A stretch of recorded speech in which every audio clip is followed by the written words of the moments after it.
Su sangre y su justicia son mis ropas y mi galardón. Y así vestido quiero estar cuando ante Dios me vaya a hallar. Y aunque haya de comparecer, no habrá denuncia que temer. Mi culpa ha sido absuelta ya, y en Cristo, ¿quién me acusará? Así escribió el famoso líder moravo, el conde Nicolás Ludwig von Zinzendorf, en 1739 en las primeras estrofas de su famoso himno Su sangre y su justicia. Para los protestantes, cantar la justicia de Cristo como nuestra y como nuestra única esperanza ante el Padre es una teología gloriosa.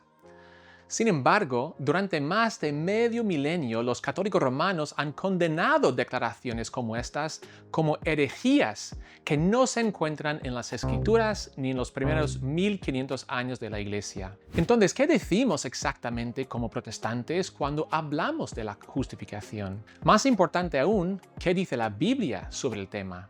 Además, ¿inventó realmente Martín Lutero esta enseñanza? ¿O encontramos cristianos antes que él que decían cosas similares?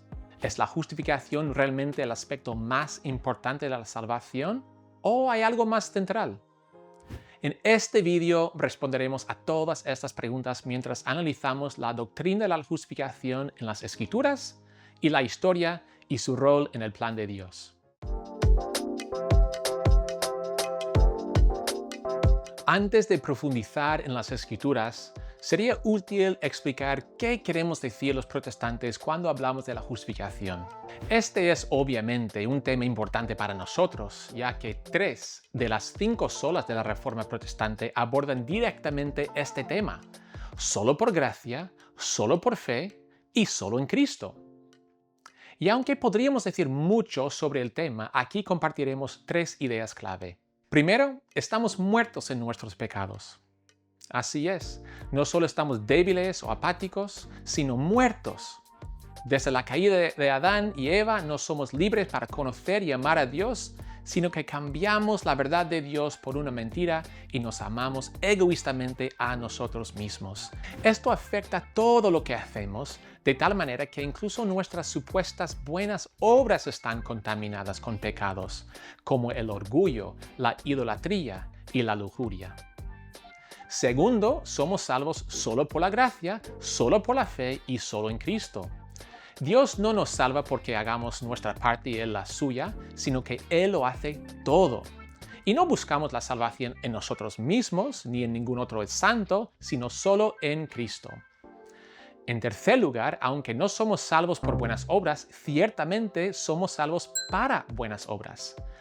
Esto significa que la justificación y la santificación están necesariamente conectadas y que a quienes Dios justifica, también los transforma para que vivan como Él. Juan Calvino lo expresó bien cuando dijo que solo la fe justifica, pero la fe que justifica nunca está sola.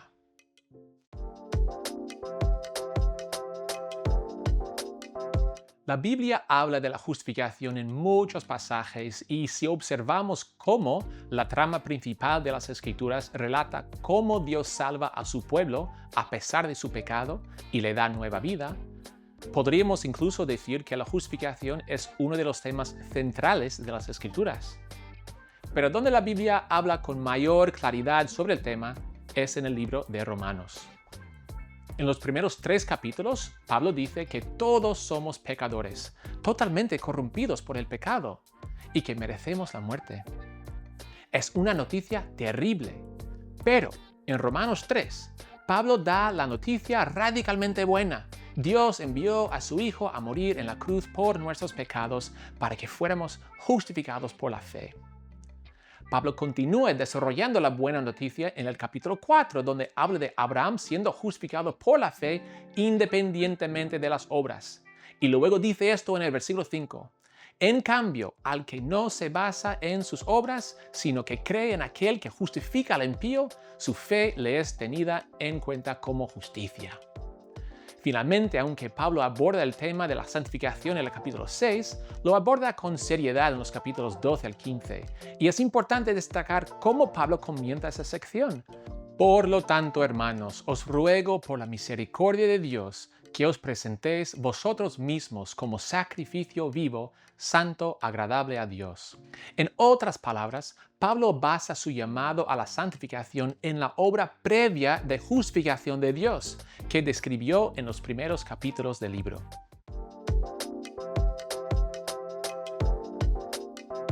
Desafortunadamente, los cristianos a menudo han confundido el don gratuito del perdón de Dios en Cristo con otras cosas que deben creer o hacer. Por eso, por ejemplo, Pablo tuvo que escribir a los Gálatas. Como revela la historia de la Iglesia, se podrían citar muchas fuentes que de hecho parecen hacer que la salvación dependa de las obras, algo que nos debería entristecer a todos. Sin embargo, muchos más en la Iglesia han predicado que somos salvos solo por gracia, solo por la fe, solo en Cristo. Veamos algunas de las mejores citas del primer milenio del cristianismo. En el primer siglo, Clemente de Roma, pastor principal de la Iglesia allí, dijo que éramos salvos por la fe sin obras. Y nosotros, consiguientemente, habiendo sido llamados en Cristo Jesús por su voluntad, no hemos sido justificados por nosotros mismos, ni por nuestra sabiduría o conocimiento o piedad u obras, sino por la fe, por la que Dios Todopoderoso justificó a todos desde la eternidad. En el siglo II, el autor de la epístola a Diogneto ofreció un hermoso resumen de la justificación solo por la fe en Cristo y de la imputación de la justicia de Cristo al creyente. ¿En quién podíamos ser justificados los inicuos y los impíos sino tan solo en el Hijo de Dios? Benévolo intercambio, inescrutable creación, inesperados beneficios, la iniquidad de muchos quedó oculta en el único justo y la justicia de uno justificó a muchos inicuos. De igual manera, Ireneo escribió, la fe en Dios justifica al hombre. Y de nuevo, Cristo da preceptos adecuados a los que son libres y han sido justificados por la fe. En el siglo III, Tertuliano también afirmó que somos justificados por la fe. Ahora bien, como la paz solo es posible para aquel contra quien hubo guerra, seremos justificados por él, y a él también pertenecerá el Cristo, en quien somos justificados por la fe, y solo a través de quien los enemigos de Dios pueden ser reducidos a la paz. En el siglo IV, Basilio de Cesarea afirmó que somos justificados solo por la fe, porque este es el gloriar en Dios verdadera y perfectamente, cuando el hombre no es ensalzado por su propia justicia, sino que sabe que le falta la verdadera justicia y es justificado solo por la fe en Cristo.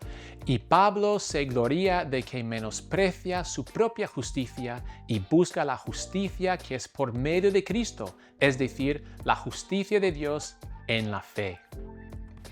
De igual manera, Juan Crisóstomo afirmó que somos justificados solo por la fe, sin obras. ¿Y en qué consiste la ley de la fe? Que la salvación tiene lugar mediante la gracia. Así es como se demuestra el poder de Dios, porque no solo nos salvó, sino que también nos hizo justos y nos condujo a un motivo de vanidad, sin necesidad de obras, sino buscando únicamente la fe. En el siglo V, Cirilo de Alejandría afirmó 43 veces en sus escritos que Dios o Cristo justifica por la fe, como en su comentario sobre Juan, donde escribe que Abraham fue librado únicamente por la fe en Cristo. En el siglo VI, Fulgencio de Ruspe argumentó que la misericordia de Dios precede a la voluntad del hombre y le permite realizar buenas obras, como cuando escribió: aquellos que han sido justificados gratuitamente por la fe y también reciben la ayuda de la gracia posterior para hacer buenas obras. Esto es lo que nosotros, como protestantes, queremos decir cuando afirmamos que la santificación fluye necesariamente de la justificación. De igual manera, en el siglo VIII, Beda el Venerable armoniza la enseñanza de Pablo y Santiago sobre la justificación de una manera similar a la de los protestantes. Las obras no son la base de nuestra justificación, sino que se derivan de ella. Esto es lo que dijo. Y con mayor razón usa el ejemplo de Abraham sobre la inutilidad de la fe si no se traduce en buenas obras, pues el apóstol Pablo también usó el ejemplo de Abraham para demostrar que el hombre es justificado sin obras. Pues, al recordar las buenas obras de Abraham que acompañaron su fe, demuestra claramente que el apóstol Pablo no enseña por medio de Abraham que el hombre es justificado sin obras hasta el punto de que quien lo cree no tiene la responsabilidad de realizar buenas obras, sino que en cambio nadie debe pensar que ha alcanzado el don de la justicia que se obtiene por la fe, por los méritos de sus buenas obras anteriores.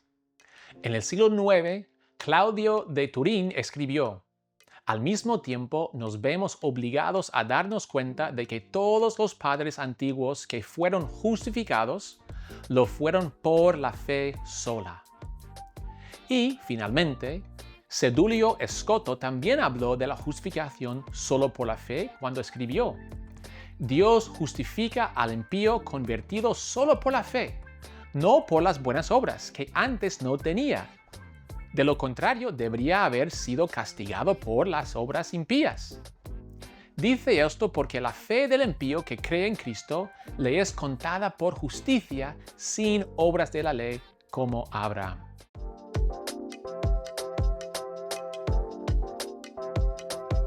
Ahora que hemos visto que la comprensión protestante de la justificación se apoya en las Escrituras y la tradición, podemos preguntarnos, ¿cuán importante es la justificación? Por un lado, es muy importante porque la Biblia la hace importante. Como vimos al principio del vídeo, Romanos es posiblemente la carta más importante que Pablo escribió y la justificación se encuentra en el núcleo. Por lo tanto, no podemos ignorar la importancia de la justificación sin ignorar una enseñanza central de las Escrituras. Dicho esto, debemos recordar que la justificación no es el objetivo final de la salvación, sino el precursor necesario para dicho objetivo. Dios no nos perdona nuestros pecados ni nos imputa la justicia de Cristo con el objetivo final de declararnos justos. Más bien nos declara justos para que podamos tener comunión con Él, que es el verdadero objetivo final de la salvación. En otras palabras, una relación personal con Dios es lo que Dios realmente busca en salvarnos, y la justificación es el precursor de ese objetivo, porque Dios no tendrá comunión con la humanidad pecadora. Casiodoro de Reina lo expresó hermosamente en el capítulo 17 de su Confesión de Fe, que dice: Dios tiene declarado en su santa palabra que el fin por el cual Él libra al hombre del pecado, de la muerte y del demonio, es para que le sirva en justicia y en santidad de vida todos los días que viviere. El fin por el que lo regenera y lo hace nueva criatura por el Espíritu es para que, dejada la imagen del viejo y terreno Adán, vista la del nuevo y celestial que es Cristo. El fin por el que lo mata por el rigor de su ley y lo sepulta con Cristo es para que, por fuerza de la fe, en Él resucite y suba a los cielos con Él, y dejando ya de procurar las cosas del siglo, muerto a Él, procure las del cielo y viva una vida celestial. Dios te justificó gratuitamente por su gracia y te dio la justicia de Cristo para que pudiera tener una relación personal contigo y hacerte más semejante a Él. ¿Qué regalo más grande podría darnos Dios que Él mismo?